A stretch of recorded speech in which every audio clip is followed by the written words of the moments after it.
tutti e benvenuti a un'altra lezione di Italian Accelerator. Io sono Manu Venditti di Italy Medisi e questo è Italian Accelerator, esatto. So, we continue with the analysis of my conversation with Christian from episode 8, or Christian, as we should say in Italian, Christian, from episode 8. And yeah, let's see what else we got to learn and observe. Siamo nei primi 2-3 mesi, ok? Che ancora, primi 2 mesi. Sì. Qual era la cosa più difficile per te? Era la differenza linguistica o la differenza culturale? Perché tu abitavi con italiani, quindi comunque culturalmente possono esserci parecchie differenze e soprattutto abitando insieme. Sì. Allora, io direi tutti e due. Alright, so you've heard this bit in the previous episode, but basically I'm asking Christian whether what he found the most difficult was the language barrier or the cultural differences. And his answer is this. Io direi tutti e due. Actually, I think maybe he said tutte e due. It doesn't matter. It depends on the topic. So, io direi means I would say, just like we would say in English. Oh, I'd say that. So, you can totally use the conditional in Italian if you know it, just like you would in English. I'd say this is the one, okay? Io direi tutte e due. Tutte e due is a very cool way for Italian to say both. It's cool, but it's difficult because that tutti has to be masculine or feminine, whether what you're saying that it's both is. So if the options are masculine, then you'd say tutti e due. If the options are feminine, you should say tutte e due. Now, here my option was so long and articulated, it was like sentences. So I'm sure that whatever comes out, it would be right. I mean, probably grammatically, one would win over the other, and I would say the masculine, which is the one that I wrote. But in reality, it doesn't matter. I mean, nobody would notice. Tutti e due, both. Tutte e due, both. But then you can keep going. Tutti e tre, all three. Tutti e quattro, all four. Tutti e cinque, all five. So that's why it's cool, because in English you have different expressions between both and all three. In Italian it's the same. Ok. Due. Quando tu uscivi con un gruppo di italiani, era più difficile comunicare perché con 5 italiani non capivi niente, perché era troppo bla bla bla, oppure non ti trovavi perché il modo in cui gli italiani stanno insieme è diverso dal modo in cui stanno insieme gli australiani? So this one is a complicated sentence, Manu. So I'm asking Christian whether it was difficult because he was socially when he was with Italians. Was it difficult because, you know, with a bunch of Italians, there was like blah blah blah talking too much and you couldn't really get by?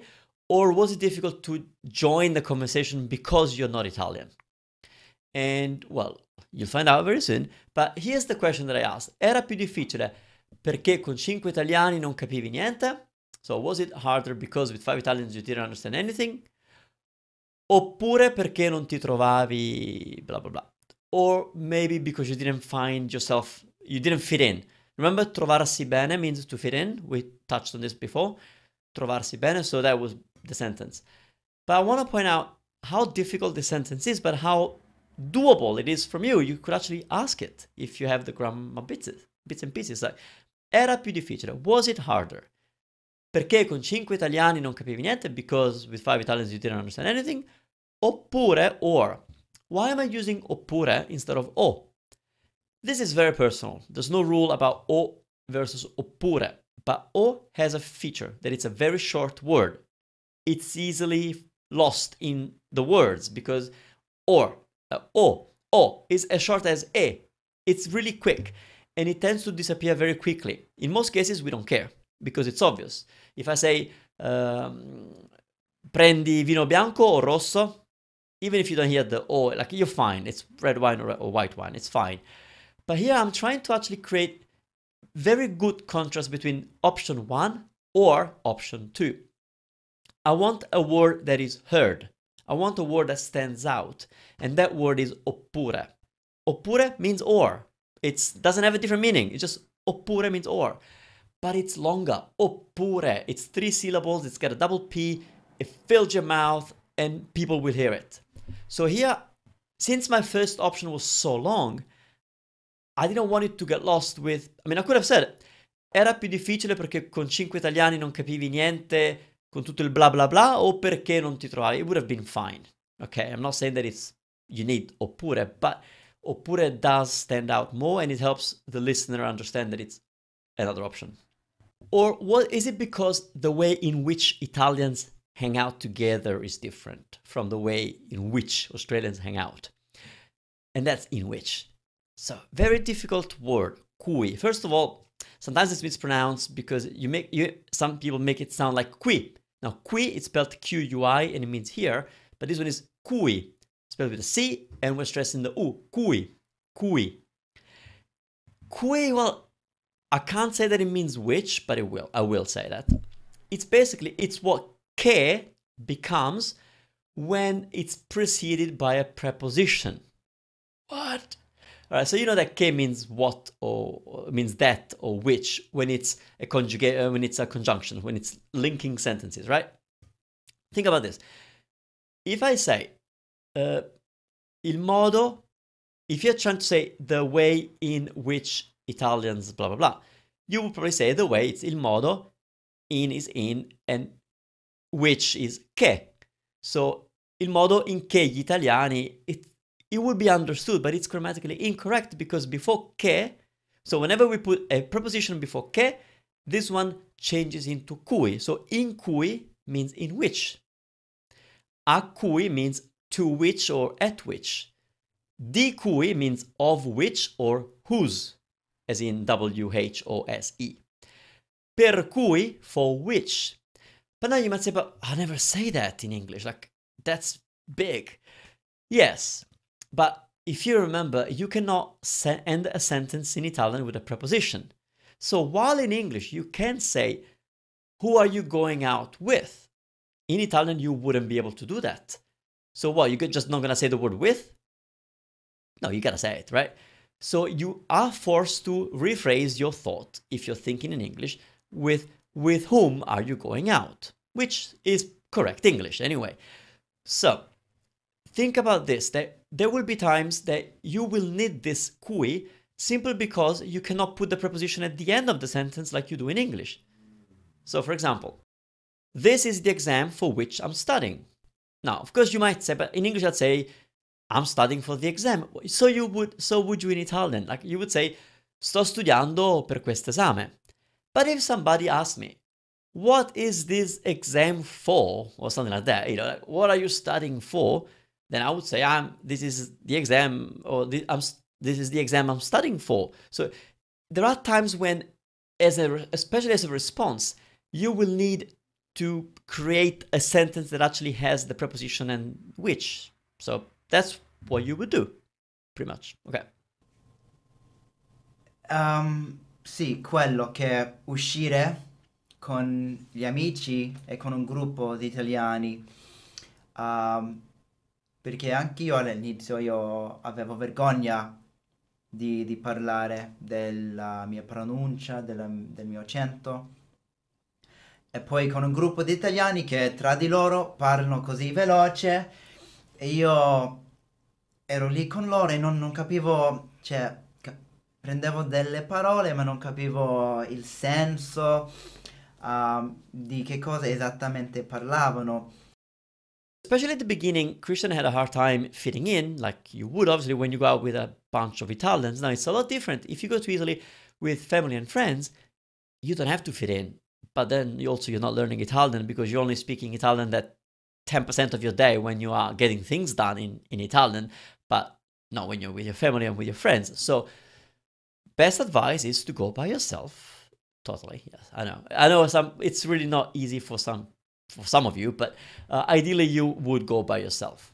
Or even if you could go 2 weeks ahead of the rest of the family, that would really help. But anyway, so he was living with Italians, therefore he was going out with Italians. Now, Italians don't speak English, at least the people he met. So he would find himself with a bunch of Italians, and it was really hard to fit in. That's what it's saying. And especially at the beginning, because avevo vergogna di parlare. Avere vergogna means to be ashamed of something, to feel embarrassed of something. So ho vergogna, I'm embarrassed, and it's di, so you are ashamed of something, like in English, like to be embarrassed of. or I guess you bears for something, but go with D in Italian. Avevo vergogna di parlare. I was embarrassed of speaking or to speak. O avevo vergogna della mia pronuncia, of my pronunciation. Now that della, you know what that is. It's an articulated preposition. We're combining di with la, so della mia pronuncia. Okay, so that's what that sentence is all about.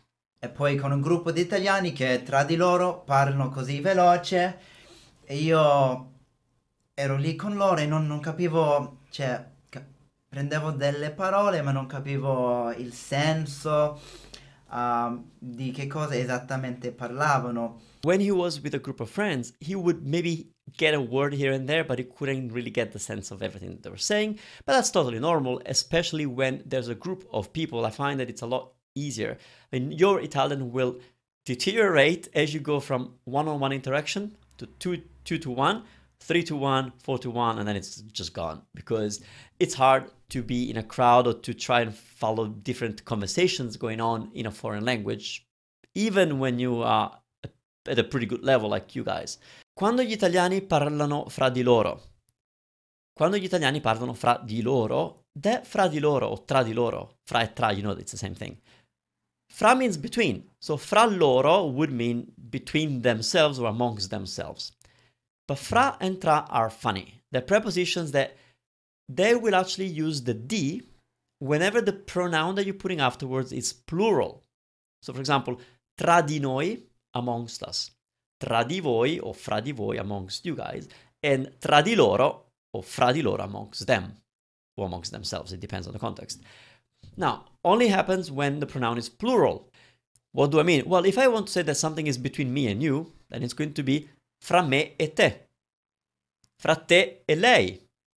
Fra lui e lei. So the D is only there when the pronoun that follows is plural. Interesting. Prendevo delle parole. I would take some words. That delle, I want to talk about that briefly, because you may know articulated prepositions, which again is when you combine a preposition with the article of the word that follows. So in this case, it would be di and le, which means the for parole. So di le parole is delle parole, but there's a specific usage of the preposition di when it's used in the combined version with the article, and it's called partitivo, if you want to look it up. Partitivo, like partitive, doesn't exist in English, I think. And it's our way of saying some. So, prendevo delle parole means I would take some words or a few words. Vorrei del vino. I would like some wine. Del, so it doesn't mean of the in this context. Context, that's the key word. Mangio delle fragole. I'm eating some strawberries. Not of the strawberries, obviously. So be careful with this. If you ever hear the delle combination, maybe it means some. And you can use it too, obviously. Finally, just quickly, because I've said this before, it's the positioning of the adverb. Di che cosa parlavano esattamente. Quindi, something like non capivo di che cosa parlavano esattamente, or of which they were talking exactly. The esattamente, being an adverb, has to go after the verb and not before. Quindi per me è stato difficile perché non riuscivo a mettermi nel discorso. Certo, quindi stai un po' fuori, no? Sì. E come l'hai risolto? Così aiutiamo. Come sei riuscito a entrare dentro il gruppo che parlava italiano e non parlava inglese? Non lo so, se loro mi chiedevano qualcosa, allora Christian, tu come, non so, come la cucina? Di solito mi chiedevano spesso della cucina australiana, perché sai la cultura in Italia è molto concentrata sulla cucina, no? So I asked him, would you share how you actually resolved this? Come l'hai risolto? How you sorted it out? How did you manage to get in the group of Italians who didn't speak English? And basically, the way he did it, and I think it's a good idea. I mean, it's really hard to enter a group anyway, even in our own language.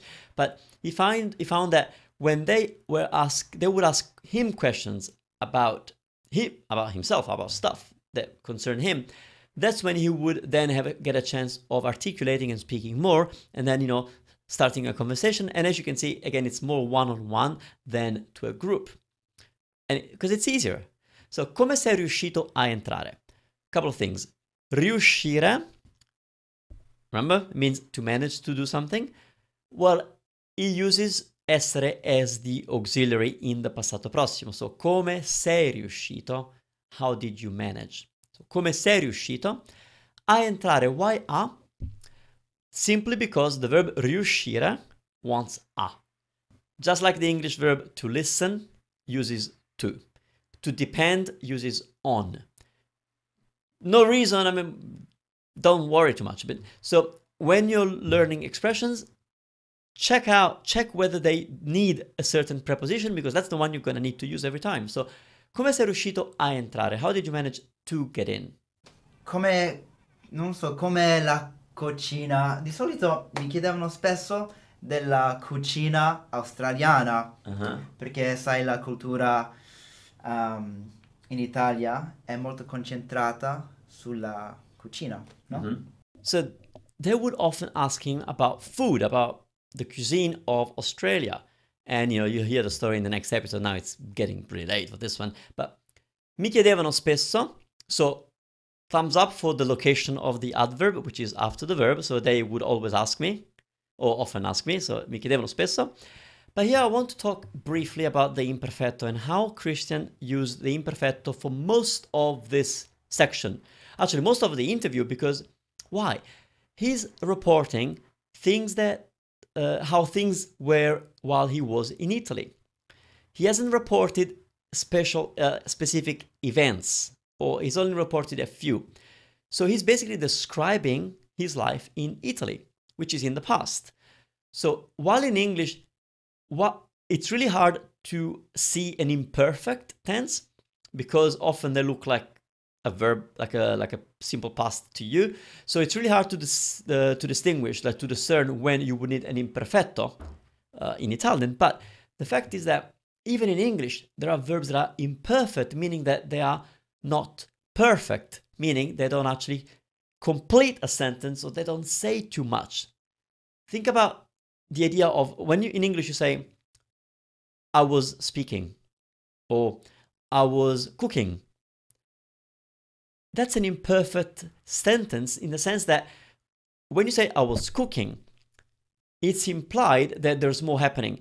If you said I was cooking, or if you say yesterday I was cooking, then the implication is that there's more coming. I would have to ask you when, like you were cooking and what happened, right? Because I was cooking doesn't really tell a full story. So that would be an imperfect tense in English. Well, Italian, we have an actually imperfect tense, like we actually have it. It's imperfetto. And Christian is using it all the time. And that's because everything he said so far is just a description. When I would go out with Italians, they would always ask me. I used to live with Italians. I used to try and speak. It's all about things that happened in the past, but that is not telling them as events. He's describing them as things that just were. So here's a little quick trick for you to get more imperfectos right, because I know that it's difficult, and I'm not going to cover the whole thing. Actually, I have a lesson on the imperfetto in Italian. If you look it up, it's within the Ask Manu Italiano series. Really good one. But anyway, so if you can think of the sentence as a would. Now, careful here, because in English, would is a conditional. Like, I would eat a cake if I had one. So that corresponds to the Italian conditional. Mangerei una torta se ne avessi una. But there's another specific usage of the English would, which is used to report habits, so things that would happen in the past. You see how this is not a condition? English, you're funny. So if you could say, they would always ask me something. When I was a child, I would always go to the swimming pool. When I was a kid, I would always go and visit my grandparents. All these are imperfetto in Italian, because they're just relation of stories. Relation? Relating? I don't know. Well, I'm cooked and probably you are too, so let's end it here. Grazie mille per l'attenzione e ricordatevi di iscrivervi e di attivare le notifiche. Activate notifications so you get emails whenever there's a new video. Not just for advanced students, but I have videos for everybody. That's it. A presto.